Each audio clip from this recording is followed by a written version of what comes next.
అందరికీ నమస్కారం. తెలుగు వాయిస్ ఛానల్కి స్వాగతం. ఈనాటి మన కథ వరకట్న బాధితురాలి గెలుపు. అది జనవరి నెల, చలికాలపు రాత్రి. సుమిత్రాదేవి మరియు ప్రశాంత్ కుమార్ నిద్రపోతుండగా అకస్మాత్తుగా ఫోన్ మోగింది. నిద్రపోతున్న సుమిత్రకు ఫోన్ శబ్దం వినపడగానే తెలియని భయం. గుండె వేగంగా కొట్టుకుంటుంది. ఎదురుగా గోడపై ఉన్న గడియారాన్ని చూసింది. సమయం 1 ధైర్యం చేసి సుమిత్ర ఫోన్ దగ్గరగా వెళ్లి ఫోన్ లిఫ్ట్ చేయగానే మరొక వైపు నుండి వచ్చిన మాటలు వినగానే అంత చలిలో కూడా శరీరమంతా చెమటలు పట్టాయి ఆవిడకు. ఇంటి తలుపు వైపు చూస్తూ మౌనంగా ఫోన్లోని మాటలను వింటుంది. కాసేపటికి కంగారుగా లేదు ఇక్కడకు అంటూ ఆగిపోయింది. చేతిలోని ఫోన్ రిసీవర్ కింద పడిపోయింది. అప్పుడే భర్త ప్రశాంత్ కూడా అక్కడికి చేరుకున్నారు. ఏం చెయ్యాలో తెలియని స్థితిలో సుమిత్ర నేలపై కూర్చుండిపోయింది. సుమిత్ర, ఏమైంది? ఇలా కూర్చుండిపోయావేంటి? ఎవరు ఫోన్ చేశారు? నీ పరిస్థితి చూస్తుంటే భయంగా ఉంది, ఆందోళనగా అడిగారు ప్రశాంత్ గారు. మన అల్లుడు గారు వరుణ్ ఫోన్ చేశారు అని చెప్పింది సుమిత్ర. అల్లుడి పేరు వినగానే ప్రశాంత్ ముఖం మీద ఆందోళన కనిపించింది. ఇంత రాత్రివేళ అతనెందుకు ఫోన్ చేశాడు? ఏమైందట? అడిగారు ప్రశాంత్ గారు. మన కూతురు రాధిక అంటూ బోరున ఏడ్చింది సుమిత్ర. రాధికకి ఏమయ్యింది? ఆందోళనగా అడిగారు ప్రశాంత్ గారు. ఏమైందో తెలీదు. సాయంత్రం నుండి అమ్మాయి కనిపించడం లేదట. మనవరాలు కూడా కనిపించడం లేదట. అత్తవారింటి వాళ్ళు రాధికను వెతుకుతున్నారు. మన ఇంటికి వచ్చిందేమో అని అడగడానికి ఫోన్ చేశాడు అనింది సుమిత్ర. రాధిక ఇంటి నుండి వెళ్ళిపోయింది. పుట్టింటికి రాలేదు అంటే ఎక్కడికి వెళ్ళి ఉంటుంది అని ఆవేదనతో ప్రశాంత్ గారు కన్నీళ్లు పెట్టుకున్నారు. ఎక్కడికి వెళ్ళుంటుందో, ఎలా ఉందో ఎన్నోసార్లు మీకు చెప్పాను. అత్తగారింట్లో అమ్మాయి సంతోషంగా లేదు, మనింటికి తీసుకువద్దామన్నాను. కానీ మీరెప్పుడూ నా మాటలను పట్టించుకోలేదు. రాధిక చాలాసార్లు ఫోన్ చేసి ఏడ్చేది, నన్ను తీసుకెళ్ళండి అని వేడుకునేది. అప్పుడే సుమిత్రాదేవికి ఒక ఆలోచన వచ్చి ఆగిపోయింది. రాధిక ఇంటి దగ్గరే నది ఉంది కదా, నదిలో మునిగిపోయి ఉంటే అని కంగారుగా అరిచింది. సుమిత్ర, నీకు పిచ్చి పట్టిందా? ఇష్టం వచ్చినట్టు మాట్లాడుతున్నావు. గొడవ జరిగిందేమో, అందుకే రాధిక బాధలో స్నేహితురాలి ఇంటికి వెళ్ళి ఉంటుంది. రేపు ఉదయానికంతా వచ్చేస్తుందిలే అని ప్రశాంత్ తన భార్య సుమిత్రను ఓదార్చారు. అప్పుడు సుమిత్ర తన భర్త వైపు కోపంగా చూస్తూ, రేపటికంతా వస్తుందా? ఎక్కడికి వస్తుంది? తనను హత్య చెయ్యాలని చూసిన అత్తగారింటిగా, లేక నేనిక్కడ ఉండలేను అంటున్న కన్న కూతురిని పట్టించుకొని పుట్టింటికా? అందుకే రోజూ చావడం కంటే ఒక్కసారిగా చచ్చిపోవడం మేలు అనుకొని ఈ నిర్ణయం తీసుకుని ఉంటుంది అని చెబుతూ బోరున విలిపించింది సుమిత్ర. సుమిత్ర మరియు ప్రశాంత్ గారి గది నుంచి వచ్చే శబ్దానికి వారి చిన్న కూతురు మీరా కూడా మేల్కొంది. ఇంత రాత్రివేళ ఎందుకు అమ్మ ఏడుస్తుంది అని తెలుసుకోవటానికి మీరా వారి గదిలోకి వెళ్ళింది. అమ్మా, ఏమయ్యింది?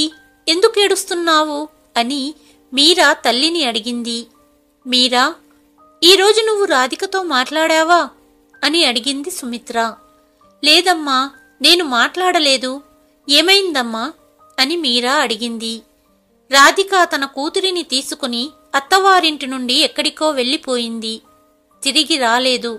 మీ బావగారు ఫోన్ చేశారు అనింది సుమిత్ర. అక్క ఇంటి నుండి వెళ్ళిపోయిందా? అసలేమయ్యింది? ఆశ్చర్యంతో మీరా అన్నది. ఏమయ్యిందో తెలీదు, కానీ నీకు తెలిసిన రాధికా స్నేహితులకు ఫోన్ చేసి చూడు అంటుండగా సుమిత్రకి ఊపిరాడడం ఇబ్బందయ్యింది. మీరా వెంటనే లేచి తల్లికి ఇన్హేలర్ ఇచ్చి తల్లిని బెడ్పై పడుకోబెట్టింది. అమ్మా, నీ ఆరోగ్యం జాగ్రత్త, అక్కకు ఏమీ కాదు. ఉదయం అక్క స్నేహితులందరికీ ఫోన్ చేసి అడుగుతాను అని మీరా చెప్పింది. ఇంట్లో అందరికీ ఆందోళనగా ఉంది. కానీ ప్రస్తుతం రాధికను వెతకడం అంత సులభం కాదు. ఉదయమైతే రాధికను వెతకగలం అనుకున్నారు అందరూ. కాని సుమిత్ర కళ్ళ నుంచి నీరు జలపాతంలా ప్రవహిస్తున్నాయి. ఇద్దరు కుమార్తెల బాల్యాన్ని గుర్తు చేసుకుంది. మొదట రాధిక జన్మించినప్పుడు అమ్మాయి పుట్టిందని నానమ్మ రాధికను చూడాలనుకోలేదు. కాని రాధిక తండ్రి బలవంతంగా రాధికను నానమ్మ చేతిలో పెట్టాడు. అందంగా తెల్లని జపాన్ పిల్లలా ఉన్న ఆ పుట్టిన బిడ్డను చూసి నానమ్మ ముఖం వెలిగిపోయింది. ఆమె వెంటనే పాపను ముద్దాడింది. రాధిక పుట్టిన తర్వాత 2 ఏళ్లకు మీరా పుట్టింది. ఇద్దరు కూతుళ్లను తల్లి తండ్రులు 2 కళ్ళల్లా చూసుకునేవారు. పిల్లలని వదిలి అస్సలు ఉండేవారు కాదు. ఇద్దరు పిల్లలు ఇంటి ఆవరణలో ఆడుకుంటున్నా 2 నిమిషాలకు ఒకసారి వారిని చూడడానికి వంటగది నుంచి బయటికి వచ్చేది సుమిత్ర. రోజులు గడుస్తూ ఇద్దరు కూతుళ్ళు పెద్దవారయ్యారు. చదువులో ఇద్దరూ చాలా చురుకుగా ఉండేవారు. ఇంటి పనుల్లో రాధికకు అస్సలు ఆసక్తి లేదు. 17 సంవత్సరాల వయసులో రాధికకు కాలేజీలో అడ్మిషన్ దొరికింది. కాని సుమిత్ర పెద్ద చదువులు వద్దు అని కూతురికి పెళ్లి చేయాలనే ఆలోచనలో ఉండేది. కాని స్వతంత్ర స్వభావం గల రాధిక తనదైన ఊహాలోకంలో ఉండేది. ఎప్పుడైనా తల్లి ఆమెను వంటగదిలోకి తీసుకెళ్లినా పని నేర్చుకునేది కాదు. అమ్మా, ఇంటి పనులు ఎందుకు చెయ్యాలి? నాన్నలా బ్యాగ్ తీసుకుని ఆఫీస్కు వెళ్ళొచ్చు కదా అని అనేది. కాని సుమిత్ర ఒప్పుకునేది కాదు. చివరకు కూతురికి ఇంటి పనులన్నీ నేర్పించింది. రాధిక కాలేజీకి వెళ్లడం మొదలుపెట్టినప్పటి నుండి ఆడపిల్ల భద్రత గురించి సుమిత్ర ఆందోళన చెందేది. ఒకరోజు రాధిక కాలేజీ నుంచి ఇంటికి తిరిగి రావడంలో 2 గంటలు ఆలస్యమయ్యింది. సుమిత్ర ఇల్లంతా హడావుడి చేసింది. ఏదైనా పని ఉండి ఆలస్యమయ్యిందేమో అని భర్త ప్రశాంత్ గారు ఎంత సముదాయించినా సుమిత్ర మనసులో ఎన్నో ఆలోచనలు. పరిస్థితులు బాగాలేవు. ఎవరినీ నమ్మడానికి లేదు. మనుషుల్లో మానవత్వం కరువైపోయింది. ఈ రోజుల్లో బంధువులను కూడా నమ్మడానికి లేదు. ఇక ఇతరుల మీద ఎలా నమ్మకముంటుంది? దేవుడా, నా కూతురు సురక్షితంగా ఇంటికి వస్తే చాలు అనుకుంటూ ఇంటి బయట గేటు వద్ద నిలబడి రాధిక కోసం వేచి చూసింది. కొంతసేపటికి రాధిక దూరం నుండి వస్తున్నది గమనించిన సుమిత్ర ఊపిరి పీల్చుకుంది. మనసులో దేవుడికి నమస్కారం చేసి, ఇంటికి రావడానికి ఇంత ఆలస్యం ఎందుకయ్యింది? నేను ఎంత భయపడ్డానో తెలుసా? ప్రతిరోజు నువ్వు 3 గంటలకే ఇంటికి వస్తావు. ఈరోజు 2 గంటలు ఆలస్యమయ్యింది అని అడిగింది సుమిత్ర. రాధిక నవ్వుతూ, అమ్మా, ఇందులో ఆందోళన చెందడానికి ఏముంది? నేను కాలేజీ ఎన్ఎస్ఎస్ యూనిట్లో సభ్యురాలిని. అందులో దేశసేవ, సమాజ సేవ గురించి నేర్చుకుంటాము. అందుకే కొన్నిసార్లు ప్రాక్టీస్ వలన ఆలస్యం అవుతుంది అని చెప్పింది రాధిక. నీకు అలాంటి సమాజ సేవ చేయనవసరం లేదు. ఈ కాలంలో ఎవరినీ నమ్మడానికి లేదు. నువ్వు సకాలంలో ఇంటికి వస్తే చాలు అని చెప్పింది తల్లి. రాధిక మళ్లీ నవ్వింది. అమ్మా, నువ్వు ఎందుకింత భయపడుతున్నావు? నేను ఇంకా చిన్నపిల్లననుకుంటున్నావా? నేటి కాలపు అమ్మాయిలు అంతరిక్షం వరకు వెళ్తున్నారు. నువ్వేమో కాస్త లేటుగా వస్తేనే ఇంతలా భయపడుతున్నావు అన్నది. అయితే ఈ రోజుల్లో ఎంతమంది అమ్మాయిలు యాసిడ్ అటాక్ గురవుతున్నారు? ప్రతిరోజు వార్తాపత్రికలు, టీవీలో వచ్చే వార్తలు చూస్తే ఏ తల్లి తండ్రికి భయం వేయదు చెప్పు? పోలీసులు, ప్రభుత్వం అధికారులు కేవలం మాటలకు మాత్రమే. నిజమేంటంటే ఇప్పుడు దుర్మార్గపు పనులు చేసే వారికి ఎవ్వరికీ మనసులో పోలీసులపై, చట్టంపై భయం లేదు అని సుమిత్ర చెప్పింది. అమ్మా, నువ్వు భయపడకు. యూపీఎస్సీని క్లియర్ చేసి ఈ దేశానికి సేవ చేయటం నా కల. ఒకరోజు నీ కూతురిని చూసి గర్వపడతావు అని చెప్పిన రాధిక మాటలు గుర్తు చేసుకుంటున్న సుమిత్ర, ఎన్నో కలలు కన్నది నా కూతురు.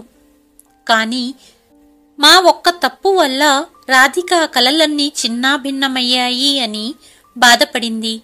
కాలేజీ చదువు పూర్తయ్యాక కూతురికి పెళ్లి సంబంధం చూడడం మొదలుపెట్టారు ప్రశాంత్ దంపతులు. తను అప్పుడే పెళ్లి చేసుకోవటానికి సిద్ధంగా లేదని, సివిల్ సర్వీస్ ఎగ్జామ్స్కి ప్రిపేర్ అవ్వాలని, తన కాళ్ల మీద తను నిలబడాలని తల్లిదండ్రులను ఒప్పించడానికి ప్రయత్నించింది రాధిక. కాని వారు అంగీకరించలేదు. మాకు నీ సంరక్షణ గురించి చాలా ఆందోళనగా ఉంది. అందుకే త్వరగా నీకు పెళ్లి చేసి ఒక ఇంటిదాన్ని చెయ్యాలనుకుంటున్నాము. ఆ తర్వాత నీ చెల్లి మీరా గురించి కూడా ఆలోచించాలి అని చెప్పి కూతురికి పెళ్లి సంబంధం చూడడం మొదలుపెట్టారు ప్రశాంత్ గారు. కానీ ప్రశాంత్ గారు కట్నానికి విరుద్ధం. కానీ కట్నం కోసం అమ్మాయిలపై జరిగే దుర్ఘటనల గురించి టీవీల్లో, వార్తాపత్రికల్లో చూసి భయపడేవారు. అందుకే కూతురి విషయంలో మంచి సంబంధం చూడాలని చాలా జాగ్రత్తలు తీసుకున్నారు ప్రశాంత్ గారు. చివరకు ఒక మధ్యవర్తి వారిని వరుణ్ మరియు అతని కుటుంబంతో పరిచయం చేశాడు. వారికి పెద్ద బిజినెస్ ఉందని, నగరంలో పేరొందిన ధనవంతులని, అందుకే కట్నం గురించి ఏమీ ఆశించరని కూడా చెప్పాడు. అందుకే ప్రశాంత్ గారు రాధిక కోసం వరుణ్ కుటుంబం సరైనదని భావించారు. అలాగే మధ్యవర్తి వరుణ్ తల్లిదండ్రులతో ప్రశాంత్ గారు కట్నానికి వ్యతిరేకి అని స్పష్టంగా చెప్పారు. మాకున్నది ఒక్కడే కొడుకు కాబట్టి మేము కూడా కట్నాన్ని ఆశించట్లేదు. మా ఇంటికి వచ్చే కోడలే మా ఇంటి లక్ష్మి అన్నారు వరుణ్ తల్లిదండ్రులు. ఒక తండ్రిగా ప్రశాంత్ గారు తన కూతురికి కావాలంటే కానుకలు ఇవ్వచ్చు, మా వైపు నుండి ఎలాంటి డిమాండు లేదు అన్నారు. కేవలం వివాహం 15 రోజుల్లో జరగాలని మాత్రమే మేము కోరుకుంటున్నాము అన్నారు వరుణ్ తండ్రి. వరుణ్ తల్లిదండ్రుల అభిప్రాయాలు తెలుసుకున్న సుమిత్ర మరియు ప్రశాంతులు పెళ్లికి ఒప్పుకున్నారు. ఇరు కుటుంబ సభ్యులు వివాహం తేదీని ఖరారు చేశారు. ఏర్పాట్లు జరుగుతున్నాయి. ఇరు కుటుంబాలు బంధువర్గాన్ని పిలిచారు. కానీ శుభముహూర్తానికి ఒకరోజు ముందు మధ్యవర్తి ప్రశాంత్ గారికి ఫోన్ చేసి, మీరు అన్ని ఏర్పాట్లు బాగా చేస్తారని తెలుసు, కానీ వియ్యంకుల వైపు నుండి చిన్న విన్నపం. తమ బంధువుల ముందు గౌరవంగా ఉండాలని, అందరి ముందు మండపంలో 3 లక్షలు ఇవ్వమని కోరుతున్నారు. అలాగే వరుణ్ తల్లిదండ్రులకు మరియు చెల్లి కోసం ఖరీదైన బట్టలు తప్పనిసరిని, పెళ్లి కొడుకు కోసం గోల్డ్ చైన్ మరియు డైమండ్ రింగ్ కొనివ్వమని, మిగతావి మీ ఇష్టమని చెప్పారు వియ్యంకుల వారు అన్నాడు మధ్యవర్తి. ఇది విని ప్రశాంత్ గారు ఆశ్చర్యపోయారు. కానీ వియ్యంకులు ఒకే ఒక్క డిమాండ్ చేశారని భావించి వారి మాటకు అంగీకరించారు. ఆనందంగా అన్ని ఏర్పాట్లు జరుగుతున్నాయి. మరుసటి రోజు ఉదయం ప్రశాంత్ గారు, ఏర్పాట్లన్నీ పూర్తయ్యాయా? సరే, కానీ మీ అల్లుడు కోసం ఏ కారు కొన్నారు అని అడిగాడు పెళ్లికొడుకు తండ్రి. కానీ బావగారు, కారు గురించి మనము మాట్లాడలేదు కదా అని చెప్పారు ప్రశాంత్ గారు. ఇందులో ప్రత్యేకంగా చెప్పేదేముంది, ఇప్పుడు అందరూ ఇస్తున్నారు అని అన్నారు పెళ్లికొడుకు తండ్రి. ప్రశాంత్ గారు ఆందోళన చెంది, ఇది మా బడ్జెట్ కంటే ఎక్కువ అవుతుంది అని అన్నారు. ప్రశాంత్ గారు, పెళ్లి సమయంలో కొంత ఖర్చవుతుంది కదా, అయినా తన కోసం ఏ కారు కొన్నారో వరుణ్ తెలుసుకోమన్నాడని ఫోన్ చేశాను, మిగతాది మీ ఇష్టం అని చెప్పి ఫోన్ పెట్టేశాడు పెళ్లికొడుకు తండ్రి. సుమిత్ర గారు ఈ విషయం విని ఆశ్చర్యపోయారు. వీరి డిమాండ్లు రోజురోజుకి పెరుగుతూనే ఉన్నాయి. మనము ఇంకో కూతురు పెళ్లి కూడా చెయ్యాలి కదా అని అనుకున్నారు ప్రశాంత్ దంపతులు. కానీ సుమిత్ర, రేపే పెళ్లి, అన్ని ఏర్పాట్లు అయిపోయాయి, ఇప్పుడు వెనక్కి తగ్గలేం. రాధిక, మీరాకి ఈ విషయం చెప్పకు, నేను చూసుకుంటాను, అప్పు చేసైనా అన్ని ఏర్పాట్లు చేస్తాను అని అన్నారు ప్రశాంత్ గారు. వైభవంగా వివాహం జరిగింది. అత్తగారింటి వాళ్ళు రాధికను ఇంట్లో లక్ష్మీదేవిలా స్వాగతించారు. మరోవైపు సుమిత్ర మరియు ప్రశాంత్ గారు కూడా తమ కూతురికి గొప్పింటి సంబంధం దొరికిందని నిశ్చింతగా ఉన్నారు. కానీ పెళ్లి తర్వాత రాధిక మొదటిసారి పుట్టింటికి వచ్చినప్పుడు కలకలలాడుతున్న కూతురిని చూసి తల్లిదండ్రులు అత్తారింట్లో కూతురు చాలా సంతోషంగా ఉందని, ఇక రాధిక పట్ల ఎలాంటి ఆందోళన పడనవసరం లేదు అనుకున్నారు. ఆ తర్వాత కేవలం 2 నెలల్లోనే రాధిక ప్రవర్తనలో మార్పు మొదలయ్యింది. ఫోన్లో ఎంతో హాయిగా నవ్వుతూ మాట్లాడే రాధిక ఇప్పుడు కేవలం పుట్టింటి వారి బాగోగులు తెలుసుకుని ఫోన్ పెట్టేస్తుంది. తల్లిదండ్రులు ఎప్పుడైనా ఏదైనా అడిగినా సరైన సమాధానం ఇచ్చేది కాదు. కాని చెల్లి మీరాకు అక్క ప్రవర్తనలో మార్పు గమనించింది. ప్రతిరోజు రాధికకు ఫోన్ చేసి ఎలా ఉందో తెలుసుకోవాలని ప్రయత్నించేది. కాని ప్రతిసారి అత్తగారింట్లో ఎవరన్నా ఒకరు ఫోన్ లిఫ్ట్ చేసేవారు. రాధికను మాట్లాడనిచ్చేవారు కాదు. ఒకసారి వరుణ్ చెల్లెలు మీరాతో వ్యంగ్యంగా మాట్లాడింది. కొత్తగా పెళ్లైన జంటకు ప్రైవేట్ టైం కూడా ఇవ్వవెందుకు? ప్రతిరోజు ఫోన్ చేసి వారిని ఇబ్బంది పెడుతుంటావు అనింది. మీరా ఈ విషయం తన తల్లిదండ్రులకు చెప్పగా ప్రశాంత్ గారు మరియు సుమిత్ర అది కూడా నిజమే, మనం అక్క అత్తవారింటికి ఎక్కువ ఫోన్ చేయకూడదు అని అన్నారు. అప్పటి నుండి మీరా కూడా ఫోన్ చేయటం మానేసింది. రోజులు గడుస్తున్నాయి. ఒకరోజు ఉదయం ఇంట్లో ఫోన్ మోగింది. ఫోన్ లిఫ్ట్ చేసిన సుమిత్రకు ఏడుస్తున్న రాధిక గొంతు వినపడింది. అమ్మా, మనల్ని మోసం చేశారు. నా అత్తింటి వాళ్ళు మంచివాళ్లు కాదు. డబ్బు కోసం ఏమైనా చేసే మనుషుల రూపంలో ఉన్న మృగాలు అంటూ ఏడుస్తుంది రాధిక. అమ్మా రాధిక, ఏమంటున్నావు? సుమిత్ర గారి గుండె వేగంగా కొట్టుకుంది. కానీ రాధిక, వియ్యంకుల వారు అడిగినవన్నీ ఇచ్చి నీ పెళ్లి చేశాము కదా, ఇప్పుడేమయ్యింది?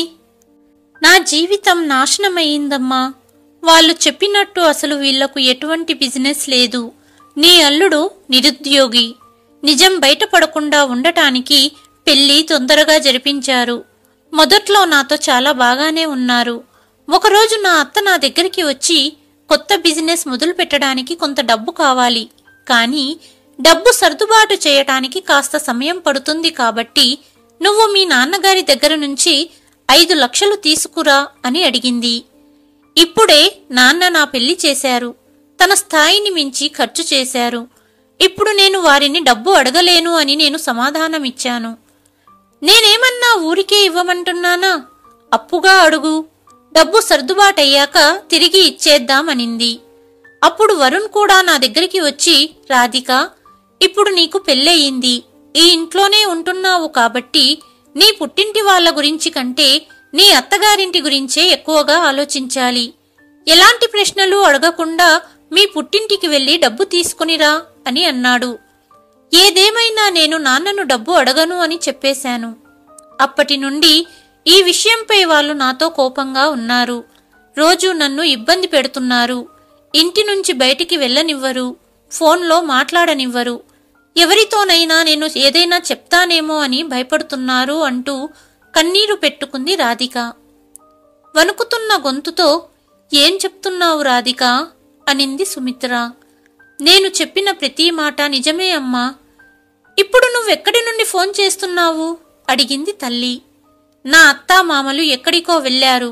వరుణ్ కూడా ఉదయం ఎక్కడికో వెళ్లిపోయాడు. ఆడపడుచు స్నానం చేయడానికి వెళ్ళింది. అందుకే ఫోన్ చేశాను అనింది రాధిక. ఇక ఫోన్ పెట్టేస్తున్నాను. నా ఆడపడుచు చూసిందంటే ఇంట్లో గొడవ చేస్తుంది. నువ్వు ఒకసారి నాన్నతో మాట్లాడు, నాన్న ఏదైనా పరిష్కారం ఆలోచిస్తారు అని చెప్పి రాధిక ఫోన్ పెట్టేసింది. కాని ఫోన్ కట్టైన తర్వాత కూడా సుమిత్ర ఫోన్ పట్టుకొని రాయిలా నిలబడిపోయింది. కాసేపటికి తేరుకొని ప్రశాంత్ గారికి ఫోన్ చేసి రాధిక ఫోన్ చేసిందని త్వరగా ఇంటికి రమ్మనింది. సరే అంటూ ప్రశాంత్ గారు పని పూర్తి చెయ్యకుండానే ఇంటికి వచ్చారు. అప్పుడు సుమిత్ర ఏడుస్తూ భర్తతో అన్ని విషయాలు చెప్పింది. తమ పట్ల జరిగిన మోసం, అలాగే గారాల కూతురిపై జరుగుతున్న అత్యాచారం విని ప్రశాంత్ గారి కళ్ళు చెమర్చాయి. రాధికను ఇక అక్కడ ఉంచడం మంచిది కాదు, ఇంటికి తీసుకువద్దాము అనింది సుమిత్ర. సుమిత్ర, ఇది నిరుత్సాహపడే సమయం కాదు, తెలివిగా వ్యవహరించవలసిన సమయం. మనం రేపే రాధిక వద్దకు వెళ్లి తనని కలుద్దాం.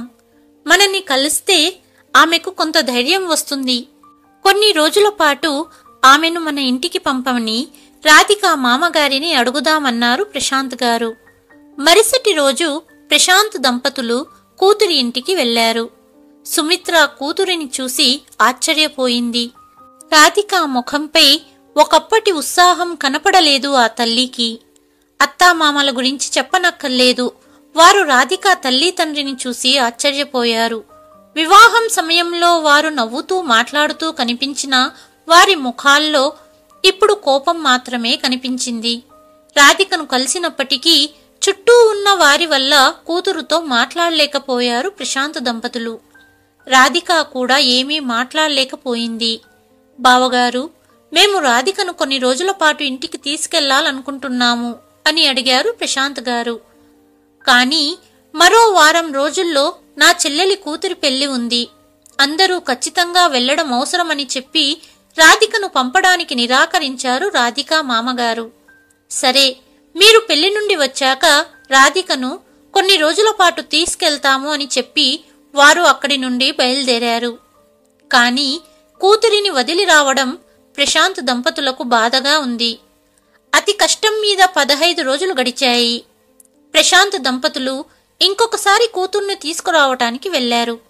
కానీ రాధిక మామగారు వరుణ్ను కూడా రాధికతో పాటు పంపాడు.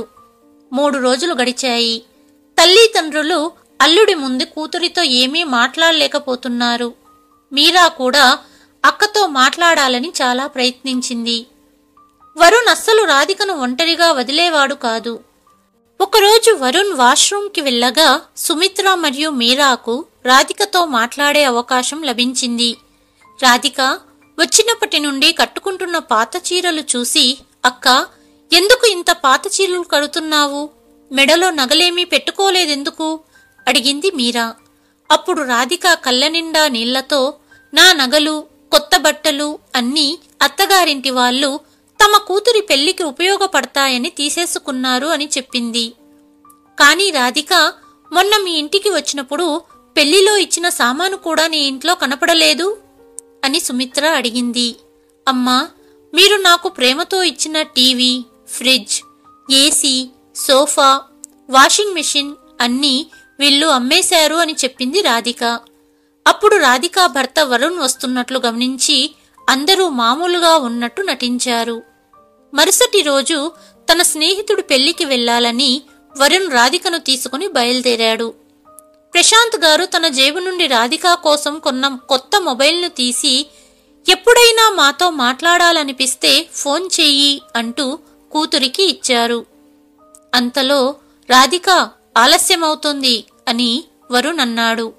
వెంటనే ఇద్దరూ బయలుదేరి వెళ్లారు. కాని రాధిక తన అత్తవారింటి గురించి చెప్పినవి విని గుర్తు చేసుకుని సుమిత్ర మరియు ప్రశాంత్ గారు బాధపడ్డారు. ఇక ఇప్పుడు రాధికతో రోజు మాట్లాడొచ్చు, బాధపడకు అంటూ ప్రశాంత్ గారు సుమిత్రను ఓదార్చారు. కాని సుమిత్ర భయపడినట్లే జరిగింది. ఇంట్లో ఉండే నీకు ఫోన్ ఎందుకు? నేను ఇలాంటి కొత్త ఫోన్ కొనాలనుకున్నాను. నువ్వు నీ తల్లిదండ్రులతో మాట్లాడాలంటే అమ్మ ఫోన్ తీసుకో అని చెప్పి రాధిక ఫోన్ తీసేసుకున్నాడు వరుణ్. కొన్ని రోజుల తర్వాత ఇంటికి ఫోన్ చెయ్యాలని రాధిక తన అత్తగారిని ఫోన్ అడిగితే తన అత్తగారు ఇవ్వకపోగా వెళ్లి ఇంట్లో పని చెయ్యి అన్నది. రాధిక నిశ్శబ్దంగా తన గదికి వెళ్లి కూర్చుంది. రాధికపై ప్రతిరోజు అత్తగారింటి అత్యాచారాలు పెరుగుతూనే ఉన్నాయి. కొంచెం ఆలస్యంగా భోజనం వండినా దగ్గర్లోని ఏదో ఒక వస్తువు తీసుకుని ఆమెపై విసిరేవాడు వరుణ్. ఒకరోజు రాధిక చేతిలోంచి ఒక గ్లాస్ జారిపడి పగిలిపోయింది. అత్త, ఆడపడుచు కలిసి రాధిక చెయ్యి వెనకకి తిప్పి బిగించి గట్టిగా పట్టుకొని వదలకుండా వేధించారు. ఒకరోజు వరుణ్ మొబైల్ ఫోన్ గదిలో ఉండడం చూసి రాధిక తన తల్లిదండ్రులకు ఫోన్ చేయాలని ప్రయత్నించింది. అప్పుడు వరుణ్ గదిలోకి వచ్చి రాధికపై చెయ్యి చేసుకున్నాడు. నా పర్మిషన్ లేకుండా నా మొబైల్ ఎందుకు వాడతావు? ఇక నా సామాన్లు ముట్టుకుంటే నిన్ను బ్రతుకుండనివ్వను అని బెదిరించాడు. ఒకరోజు ఎలాగోలా ఇంటి నుండి బయటికి వచ్చి పుట్టింటికి ఫోన్ చేసింది రాధిక. మీరా ఫోన్ లిఫ్ట్ చేసింది. తన పట్ల జరుగుతున్న అత్యాచారాలను చెప్పి రాధిక బోరున ఏడ్చింది. ఇక నేను ఇది భరించలేను. నాన్నతో చెప్పి నన్ను ఈ నరకం నుండి బయటికి తీసుకెళ్ళండి, లేకపోతే నేను బ్రతికుండను అని ఏడ్చింది. సుమిత్ర మరియు ప్రశాంత్ ఆ సమయంలో మార్కెట్కి వెళ్లారు. వారు ఇంటికి వచ్చినప్పుడు, అమ్మా, అక్క కాలేజీ వెళ్లే రోజుల్లో ఇంటికి రావడం కాస్త ఆలస్యమైనా నువ్వు అక్క గురించి ఎంత ఆందోళన చెందేదానివి. ఆమె అత్తవారింట్లో ఎలా ఉందో ఒకసారి వెళ్లి చూడండి. తిట్టడం కొట్టడమే కాదు, వాళ్ళు అక్కను చంపేస్తారు. వెళ్ళి అక్కను ఎందుకు ఇంటికి తీసుకురారు అని కోపంగా అడిగింది. మీరా, నీకొక సంబంధం వచ్చింది. రాధిక పుట్టింటికి వచ్చేసిందని అబ్బాయి వాళ్లకు తెలిస్తే నిన్ను ఎవరూ పెళ్లి చేసుకోరు. తల్లి తండ్రుల పెంపకంలోనే లోటు ఉందని అనుకుంటారు అన్నారు ప్రశాంత్ గారు. ఒక కూతురు పెళ్లి కోసం మరో కూతురిని బలి ఇవ్వాలా? అక్క పరిస్థితి చూశాక నేను పెళ్లి చేసుకోవాలనుకోవట్లేదు నాన్న అనింది మీరా. రాధిక ఫోన్లో చెప్పింది తెలుసుకున్న సుమిత్ర, మీరు ఇప్పుడెళ్ళి రాధికను తీసుకురండి. వాళ్ళు పంపకపోతే బలవంతంగా తీసుకురండి, కాని గౌరవం మర్యాద అనుకుంటూ నా కూతుర్ని బలివ్వకండి అంది సుమిత్ర భర్తతో. సుమిత్ర, నా మాట విను. రాధికకు పిల్లలు పుడితే అంతా సర్దుకుంటుంది. అప్పుడు కూడా వాళ్ళు మారకపోతే నేను పోలీస్ కంప్లైంట్ ఇస్తాను అన్నారు. కొన్ని రోజుల తర్వాత రాధిక ఒక బిడ్డకు జన్మనిచ్చింది. కాని అమ్మాయి పుట్టినందుకు అత్తవారింటి వాళ్ళ అఘాయిత్యాలు మరింత పెరిగాయి. ఈ ఇంట్లో ఉండాలంటే నీ నాన్నను అడిగి డబ్బు తీసుకురా, లేదా వరుణ్కు రెండో పెళ్లి చేస్తానని బెదిరించేవాళ్లు. నేను చాలాసార్లు చెప్పాను, నాన్న వద్ద డబ్బులు లేవు అనింది రాధిక. ఇల్లుంది కదా, అది అమ్మేసేయమను అన్నది అత్తగారు. మీకు అమ్మాయి ఉంది కదా, తనకు ఇంత డబ్బిస్తారా అని అడిగింది రాధిక. ఎంత ధైర్యం నీకు, అమ్మకు ఎదురు చెబుతావా అని వరుణ్ కోపంతో రాధిక చెంపమీద కొట్టాడు. రాధికకు తల తిరిగిపోయింది. ఇక లోపలికి వెళ్లి అందరికీ టీ పెట్టు అనింది ఆడపడుచు. వంటగదికి వెళ్లిపోయింది రాధిక. అందరికీ టీ తీసుకుని వస్తుండగా ఆమె భర్త మరియు అత్తగారి మాటలు ఆమె చెవుల్లో పడ్డాయి. కొద్దిసేపు అక్కడే నిలబడి వారి మాటలు వినింది రాధిక. ఈసారి ఒప్పుకోకపోతే ముందు దీని కూతుర్ని చంపేసేయ్, తర్వాత నీ పెళ్ళాన్ని చంపేసేయ్, ఆ తర్వాత రెండో పెళ్లి చేసుకో అని చెప్పింది అత్తగారు. ఇది విని రాధిక కాలి కింద భూమి కదిలిపోయినట్టనిపించింది. కాసేపటికి తనని తాను నియంత్రించుకొని ఏమీ విననట్టు అందరికీ టీ ఇచ్చింది. మరుసటి రోజు ఉదయం ఇంట్లో అందరూ నిద్రిస్తున్నప్పుడు రాధిక ఇంటి నుండి బయటికి వెళ్లి దారిలో వెళ్తున్న చెత్త ఎత్తే అబ్బాయి వద్ద ఫోన్ తీసుకుని తన తల్లికి ఫోన్ చేసింది. అమ్మా, నేను నా కూతుర్ని తీసుకుని ఇవాళ కర్నూలు వస్తున్నాను. ఇక నేను ఇక్కడ ఉండలేను. ఇంతవరకు వాళ్ళు నన్నే హింసించారు, కానీ ఇప్పుడు నా కూతురిని వీళ్ళు వదలట్లేదు. నేను దీనిని సహించను. నేను ఇంటికి రావచ్చా అని అడగడానికి ఫోన్ చేశాను అనింది రాధిక. ఇవాళ మీరాను చూసుకోవటానికి సంబంధం వాళ్ళు వస్తున్నారు. కొద్దిసేపట్లో వస్తారు. వాళ్ళు వెళ్లిపోయిన తర్వాత మీ నాన్నతో మాట్లాడి చెబుతాను అనింది తల్లి. సరే అమ్మా అని రాధిక ఫోన్ పెట్టేసింది. అదే రోజు అర్ధరాత్రి రాధిక ఇల్లు వదిలి వెళ్లిపోయిందని తన అత్తవారింటి నుండి ఫోన్ వచ్చింది. సమయం ఉదయం 7 గంటలయ్యింది. ప్రశాంత్ గారు రాధిక విషయమై బయటికెళ్లారు. అప్పుడే గదిలోని ఫోన్ రింగ్ అవ్వటంతో సుమిత్ర వర్తమానంలోకి వచ్చింది. కాని ఫోన్ లిఫ్ట్ చేస్తే ఎటువంటి సమాచారం వినవలసి వస్తుందో అని సుమిత్ర ఫోన్ లిఫ్ట్ చేయలేదు. మీరా పరిగెత్తుతూ గదిలోపలికి వచ్చి ఫోన్ లిఫ్ట్ చేసింది. అటువైపు గొంతు విని బోరున ఏడుస్తుంది మీరా. అంతలో ప్రశాంత్ ఇంటికి వచ్చారు. మీరాను చూసి తల్లి తండ్రి ఇద్దరూ భయపడిపోయారు. ఫోన్ పెట్టేశాక, అమ్మా, భగవంతుడు మనకు అన్యాయం చెయ్యలేదమ్మా. అక్క ఇక్కడి మహిళా మండలి సంస్థకు చేరింది. వారి మద్దతు సహాయంతో తన అత్తవారింటిపై పోలీస్ కంప్లైంట్ ఇచ్చిందట. ఇది చెప్పటానికి అక్క ఫోన్ చేసింది అనింది మీరా. ఇది విన్న ప్రశాంత్ ఆనంద భాష్పాలతో త్వరగా లేచి భార్యతో చెప్పి రాధికను తీసుకురావడానికి వెళ్లారు. మధ్యాహ్నం తన కూతురు మరియు మనవరాలిని తీసుకుని ఇంటికి తిరిగి వచ్చారు. కూతురు రాధికను చూసి సుమిత్ర గట్టిగా హత్తుకుని బాగా ఏడ్చింది. అప్పుడు ప్రశాంత్ గారికి ఒక ఫోన్ వచ్చింది. అటువైపు నుండి ప్రశాంత్ గారు, మీ కూతురు మీరా మాకు నచ్చిందని చెప్పారు. కానీ మేము ఇప్పుడు మీరా వివాహం చెయ్యాలని అనుకోవడం లేదు. ఆమె తన కాళ్ల మీద తను నిలబడి ఉన్నత స్థాయికి వచ్చినప్పుడు పెళ్లి చేస్తాను అని చెప్పి ఫోన్ పెట్టేశారు. అక్కడే ఉన్న రాధిక వైపు చూస్తూ, నువ్వు కూడా నీ యూపీఎస్సీ పరీక్షకు ప్రిపరేషన్ మొదలుపెట్టు. నేను నా ఇద్దరు కూతుళ్ళు ఈ సమాజంలో గర్వంగా తలెత్తుకుని బ్రతకడం చూడాలనుకుంటున్నాను అని చెప్పారు. ఇద్దరు కూతుళ్ళు నవ్వుతూ తండ్రిని గట్టిగా హత్తుకున్నారు. దాదాపు 6 నెలల తర్వాత రాధికకు వరుణ్తో విడాకులు కూడా అయిపోయాయి.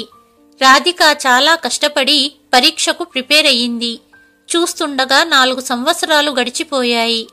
తన భార్యను వేధించిన వరుణ్ ఇప్పుడు తన చెల్లెలికి న్యాయం కోసం పోరాడుతున్నాడు. ఎందుకంటే ఈ 4 సంవత్సరాలలో వరుణ్ చెల్లెలికి పెళ్లి చేశారు. ఆమె అత్తింటి వారు కూడా రాధిక పట్ల వారు చేసినట్లే చేస్తున్నారు. తన చెల్లి అత్తగారింటిపై కంప్లైంట్ ఇవ్వాలని తన తల్లి సోదరితో కలిసి ఎస్పీ ఆఫీసుకు వెళ్లాడు వరుణ్. కానీ ఎస్పీ ఆఫీసులో ఎస్పీ లేరు. వరుణ్ పేపర్పై కంప్లైంట్ రాసి టేబుల్ మీద పెట్టి ఎస్పీ కోసం ఎదురు చూస్తున్నారు. కొద్దిసేపటికి ఎస్పీ యూనిఫామ్లో ఒక మహిళ వేగంగా వచ్చి కూర్చుంది. ఆమెను చూసి వరుణ్ భయపడ్డాడు. ఎందుకంటే ఆమె వేరెవరో కాదు, అతని మాజీ భార్య రాధిక. రాధిక కూడా అతన్ని గుర్తించింది. వరుణ్ చెల్లెలి శరీరం మీద ఉన్న గాయాలను చూసి రాధికకు తన గతం గుర్తుకు వచ్చింది. తన ముందు ఉన్న కంప్లైంట్ కాగితాలు చూసింది. వరకట్న వేధింపుల కేసు. మరింత కట్నం కోసం మీ చెల్లిని వేధిస్తున్నారా? ఈ రోజుల్లో ఇది చాలా సాధారణమైపోయింది కదా వరుణ్ అంటూ కళ్ళు పెద్దవి చేస్తూ వరుణ్ని అడిగింది రాధిక. సమాధానం చెప్పలేక వరుణ్ సిగ్గుతో తల వంచుకున్నాడు. తల్లి చెల్లితో అక్కడి నుండి వెళ్ళిపోయాడు. తెలుగు వాయిస్ ప్రేక్షకులకు చిన్న విన్నపం. నా కథలను ఎవరు ఆదరిస్తున్నారో మీ పేరుతో పాటు మీ ఊరి పేరు కూడా కామెంట్లో తెలియచేయండి. తద్వారా నా కథలను ఎవరు ఆదరిస్తున్నారో నాకు తెలుస్తుంది. ఈ కథ కనుక మీకు నచ్చితే please like, share and subscribe to Telugu voice. మరి ఒక కథతో మళ్ళీ మీ ముందుకు వస్తాను. అంతవరకు సెలవు.